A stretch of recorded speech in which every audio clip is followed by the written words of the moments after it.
اللہ پاک فرمائی نون والقلم وما یسترون. جملہ مفسرین فرمائی چې د نون نه مراد سیاهی دا انک پاٹ تے دوات تے پکم لوہی کی جی سیاهی پرتی د نون نه مراد اغه دی. وپسې فرمائی والقلم وما یسترون. والقلم رب فرمائی زما دی پا قلم باندې قسمی وما یسترون او سچی پا دی قلم باندې لکلی کیگی پا اغی سترو پا اغی صفحاتو باندې دیم زما قسمی.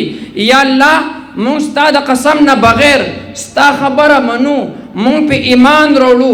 علماء کرام هغه تشریف فرما دي د دوی په توجهاتو سره زه لګیم ګینې دا خبرې زما په تصور کې هم نه دا د بزرګان دین د دوی توجهات دي. علماء کرام فرمای والقلم وما یسترون دا قسم دی ما انت بنعمت ربک بمجنون دا جواب قسم دی.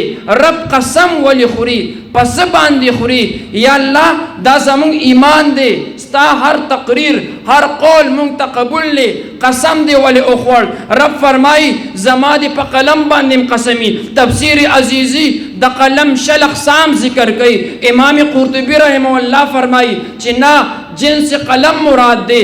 اللہ پاک قلم گوا گئی چې زما دی قسمی پا قلم باندې پا قلم قسم خور. قلم دا شعراو دیم گواوی، قلم دا فصحاو دیم گواوی، قسم دا بلعو دیم گواوی، قلم دا بلیغانو دیم گواوی، قلم دا ادیبانو دیم گواوی، قلم دا کاتبینو دیم گواوی، قلم دا شاعرانو دیم گواوی، قلم دا فنونو دیم گواوی، قلم دا عقائدو دیم گواوی، قلم دا بادشاہانو دیم گواوی، قلم دا وزیرانو دیم گواوی، قلم دا فتو والا دیم گواوی، قلم دا ہر مکتبہ فکر دی گواوی. یا اللہ پس باندی قسم پس باندی گوا کے رب فرمائی زی گوا کم ما انتا بنعمت ربک بمجنون چی حضور تا تکم کتاب میں لو دی دا پتا دا رب لوی انعام دی.